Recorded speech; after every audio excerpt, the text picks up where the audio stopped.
everyone, welcome to 365 Reels. My name's Eric Ortiz, I'm a filmmaker in New York City, and my cohort is... Everett Goldner, I'm an actor and a writer. Hey there. Okay, so, movie of the week is Star Trek Beyond. Which has been in theaters for about 4 weeks now. Yeah. And probably will be in theaters for another couple weeks, and then it will slowly die an ignominious death, for reasons that we will now begin to outline. Not that this is a bad movie, it's just not a good movie. It is... as we will come back to, a very, very, very blah movie. Blah. Not to say there's nothing to like about it. Well, let's put it like this. The captain's log at the beginning of the film talks about how episodic his life has been in the past couple of years, as the crew has been going on their 5-year mission. I think they're like 3.5 years into their 5-year mission. And this movie felt very episodic. There's very little here that I can say felt original.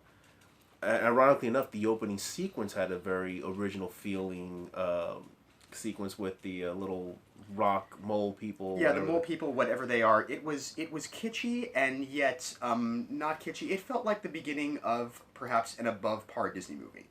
Or a good episode of the Star Trek TV series. Sure, possibly.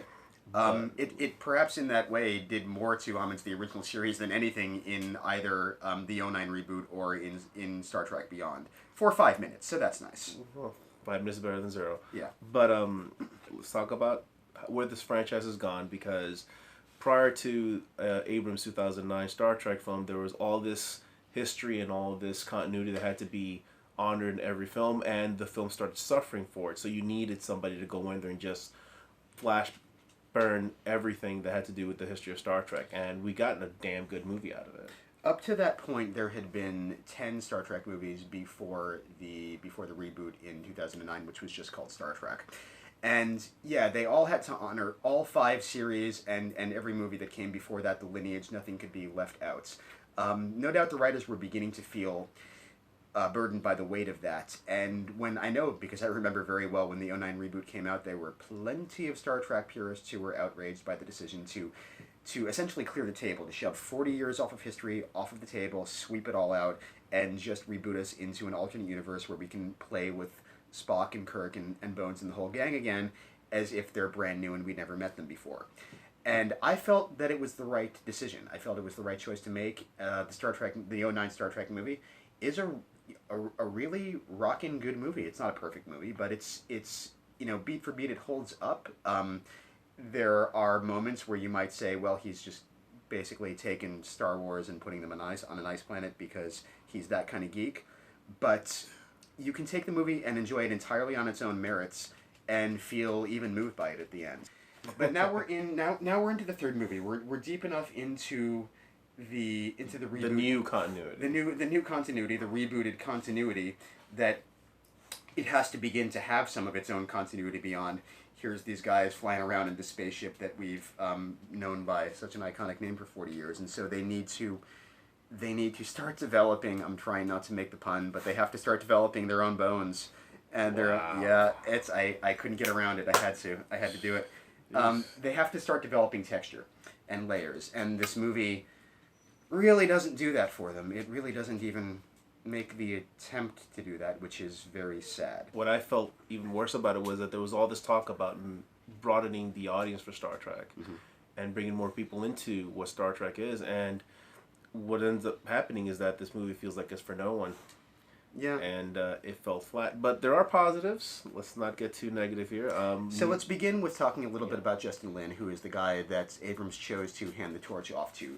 He's the auteur of 4 of the Fast and Furious movies, none of which I've seen because, hey, it's never been my thing, but Eric has, so he's going to talk about those strengths for a bit. So Justin Lin pretty much is the man responsible for why Fast and Furious, the franchise, has grown the way it has. And I'm getting a feeling that they want him to do that with Star Trek and whatever. Ultimately, he brought a style and substance to those films that wasn't there before. And he made it more about character. And I think he lucked out, in particular with the 5th Fast and Furious movie, where he got what was the bones of the sequel of The Italian Job, which is why the movie takes place in Brazil. The Italian Job sequel was going to be called The Brazilian Job. So that script was incredible, and you put those characters in it. You have your setup, you're set ready to go. So you made a damn good movie out of it. And then the following two films, they they were okay. I mean, I'm not gonna write home about the video, shape, or form. But one thing that Glenn does brilliantly is that he really shows off how cool these cars look on those films. And there's the use of color, the use of force perspective on like the tires, the way they make the turns.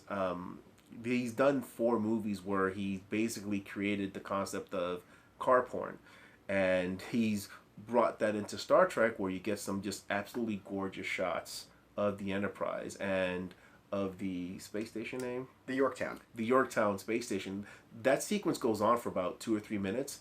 It is stunning, absolutely gorgeous to look at. There's no reason both of us kind of wish that they'd set the whole first act of the movie there, because really the Yorktown, the construction of it deserved a lot better. It's on par with any grand science fiction. I mean, it's on par really with anything done in Interstellar. The Yeah. space, the Jupiter base at the end. I mean, any Very true. Any of you guys that have played the video game Mass Effect would appreciate how much like the Citadel this place looked like. It was as close as we're going to get to a Mass Effect film, and they kind of do nothing with it. Yeah, they give us this amazing piece of real estate, and then they just leave it there to dry. We both kind of wish that they had let the sequence. Well, the climactic sequence, without spoiling, of the film does involve the Yorktown, but they could have done so much. They could have let the bad guys actually lay siege to the Yorktown. You could have set up a whole really really juicy military face-off with happening over this base and trying to protect the civilians and so on. And instead it just becomes a kind of mano a mano duel in air vents, and that we've Probably seen seen before. 20,000 times before. We've seen 20,000 times before between a Kirk who has failed to grow in any appreciable way through this movie, and a villain who, while he's played by someone with fantastic chops, is so underwritten that Idris Elba by himself can't make up for everything his character lacks. Looking at him, Idris Elba's Krull, I believe the villain's name is. Yeah. He reminded me so much of Tim Roth in Planet of the Apes, where this guy's layered in fantastic makeup, and you can sense that he really can't act with his face very much. So there's a lot of posturing, a lot of exaggerated movements going on there, but he felt so trapped in his skin that I just felt that he was wasted. Yeah, the character literally has no room to breathe. At least one review, because I saw one, and if I saw one, that means there's more out there who were thinking it, made the point that there's really no reason why a Star Trek villain every time has to be someone who speaks English and is a bipedal humanoid who, you know, looks like humans, interacts the same way, fights the same way. Star Trek villain could be a lizard. It could be a cloud of gas. It could be, you know, you could bring the Borg into it. You could do anything you want. And yet every time in each of the 3 movies so far, it's just been dudes fighting the Enterprise and blowing up the Enterprise. Which is disappointing, considering that there's new writer as well as a new director. Simon Pegg, Scotty, wrote this movie. He's written Shaun of the Dead, Hot Fuzz, and another one I think is This Is the End. Don't quote me on that one though, because I might be getting mixed up with World's End. Excuse World's me. End, yeah, World's End. Same movie. but ultimately, this guy's a damn good screenwriter, and he knows how to write character. There's some scenes with Bones and Spock that are hilarious, and a lot of that comes from the great dialogue that Pegg has written for the film. I wanted more. I wanted to feel more attached to this crew. Yeah. And I like them, but at the same time, this is going to sound very mean. Everybody felt expendable. Everyone is expendable, and it goes back to the major problem that I have with film, which is that if you are going to, in the first 30 minutes of the film, blow up the Enterprise, send it spinning into space, and kill off, 900 of the 1,100 people that live on it, you can't do that, and you can't just call them all red shirts. The term red shirt is a meme for a reason. We all know what it means, and you're allowed to take the captain and his first mate on an away mission with a few red shirts and kill them off, and it adds a bit of dramatic tension. Those guys are dead, whatever. But if you're going to kill 900 people on a ship where we're supposed to understand that all these people are essentially family, and then you're never going to mention them again once they're gone, except for a few sequences where Krull takes their corpses and feeds on them like a Mortal Kombat villain. There's no getting around that. There's no getting past that. There's no coming back from that, and the moment it happened, the moment I saw, it's half an hour into the film or whatever, that yeah, the Enterprise is going down and they're all going to die.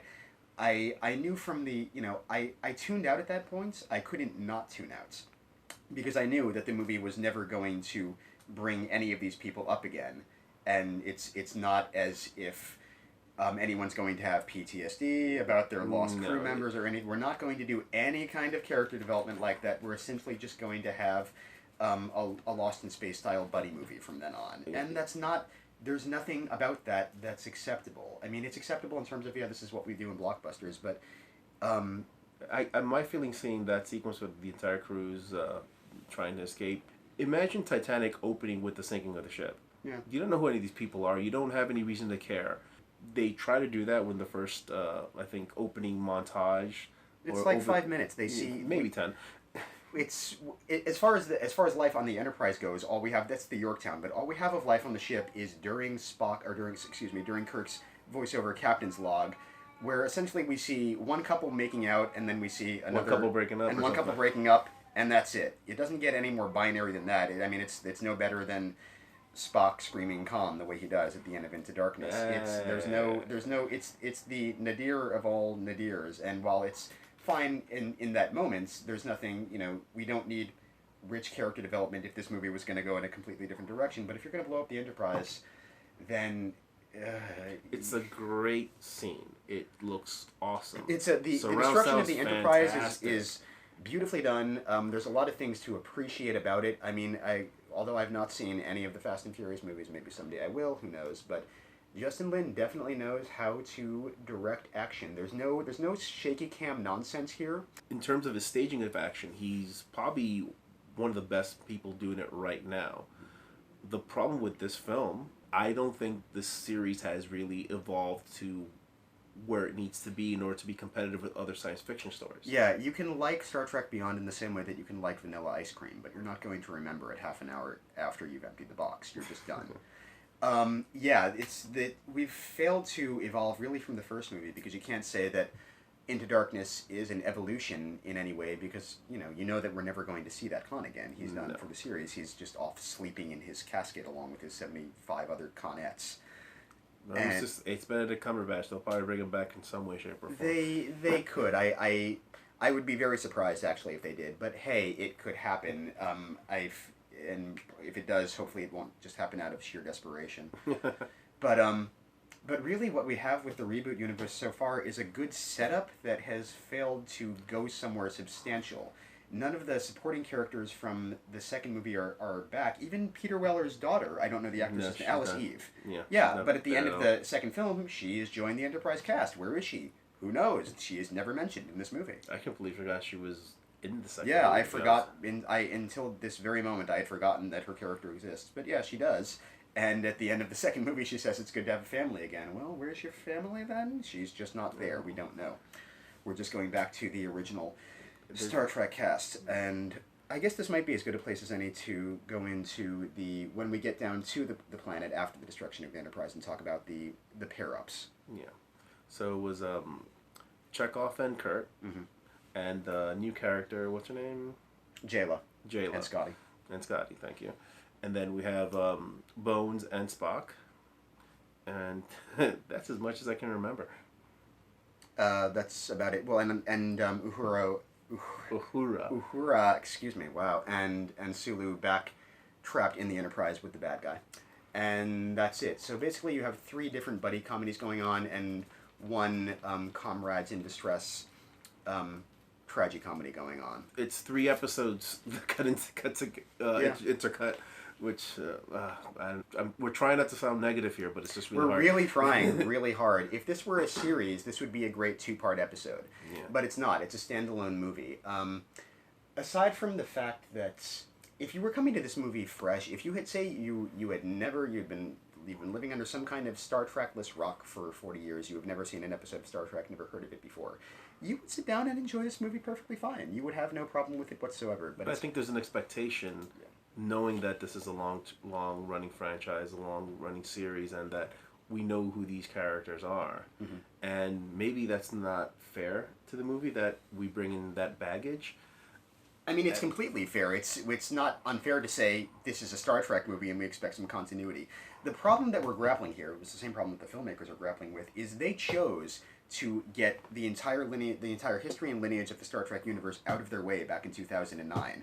And now they are dealing with the after effects of that because they don't have any of that to draw on. And they have to build their own. They need some of it at this point. All we get of it in this movie, really for the first time ever, is Spock looking at a photo of the original crew, which is a nice moment. And it's a nice moment for Zach Quinto, who's a great actor, to have. But it's like everything else, it's in isolation. It carries no more impact than does the moment of Kirk's toast at the end of the movie, saying to absent friends. When he gave that toast, it actually took me a minute to realize, oh yeah, he's talking about like the entire Enterprise crew that's dead and gone. Yeah, one line just pretty much says, "Oh, people died, we move on." People died, we move on. Let's move on as well. Let's talk about Sofia Boutella, who basically carries the emotional spine of the movie insofar as it can be said to have one. She plays Jayla, the warrior, the badass warrior chick. Yeah, I liked her character a lot. I think, if anything, a lot of the script is really dedicated to fleshing out her character, and I think you feel the emotional anchor of the movie rests more on her, or I felt it more with her than I did with anybody else on the screen. She's also the only place where the pace of the movie gets to slow down when there are. There's a rush to blow up that ship. Or destroy the ship. Excuse me. Everything.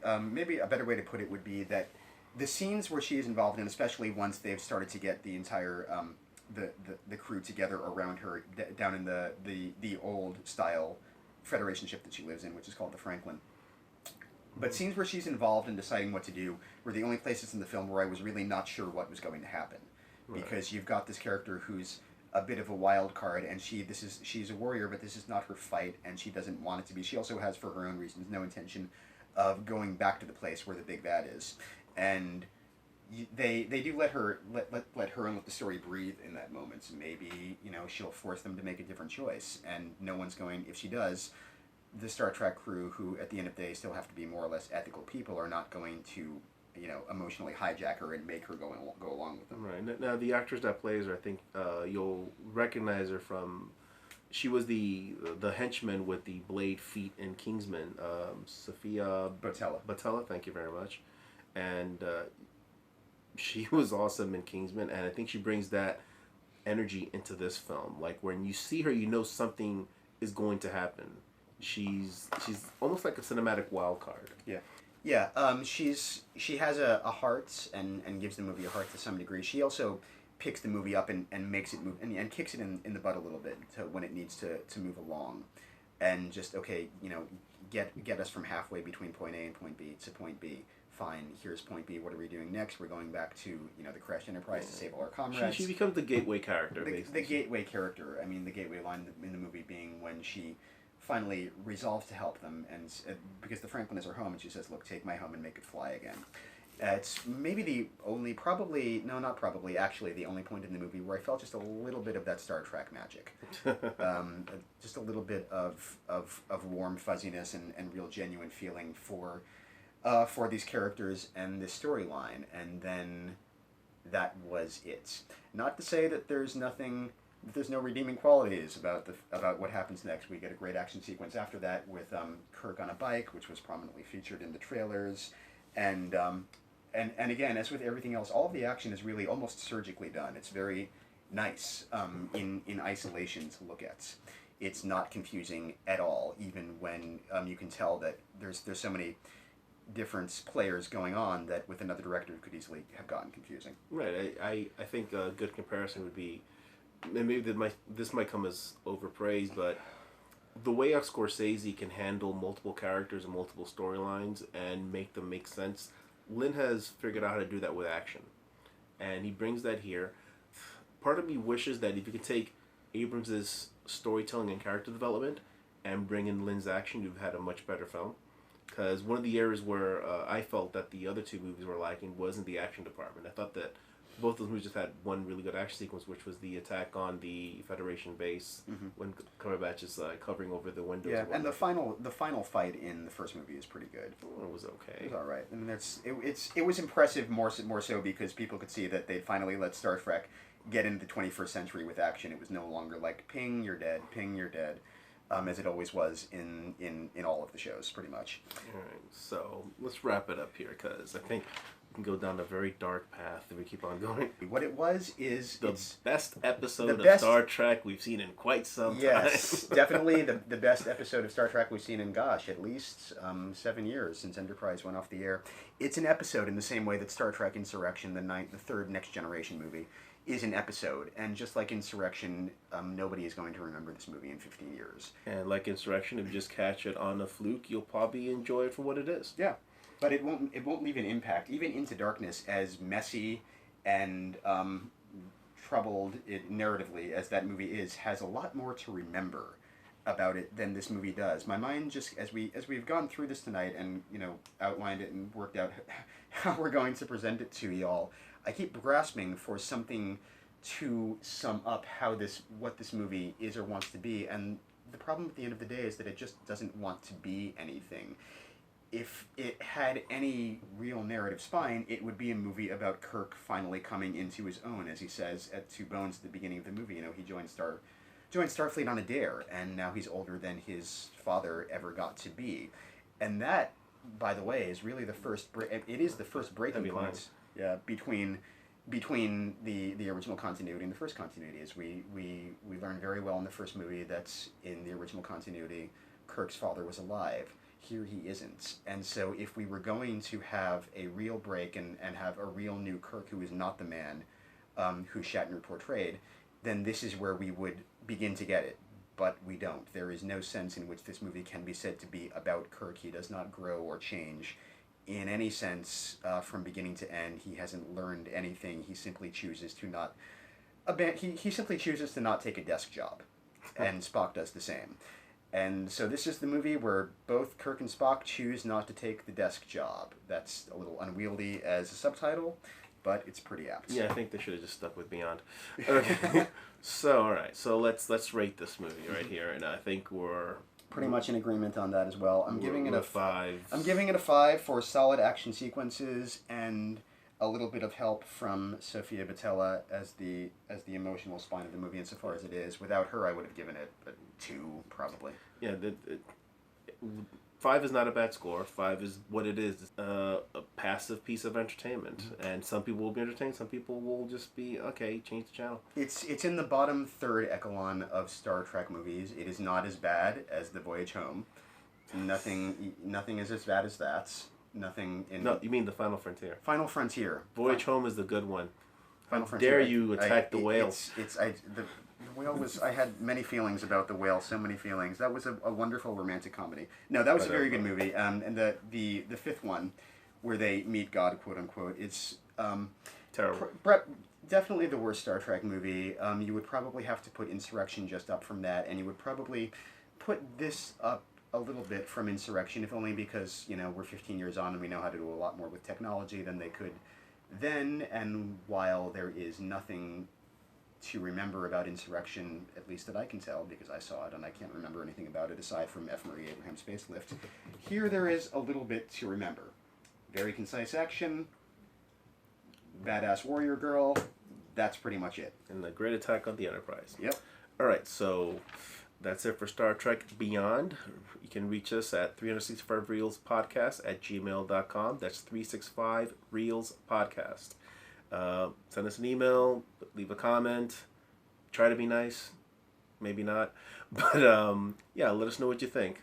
My name's Eric Ortiz, filmmaker, New York City. My cohort is... Member for Goldner, but shouldn't we tell them what we're going to do next? Oh, what are we going to do next? Purge Trilogy. Purge Trilogy. Definitely time for that. Yeah, that's, Purge movies have a lot more to say than people give them credit for, and we're going to talk about that. So check us out for that next time. Thanks. Have a good one. Bye-bye.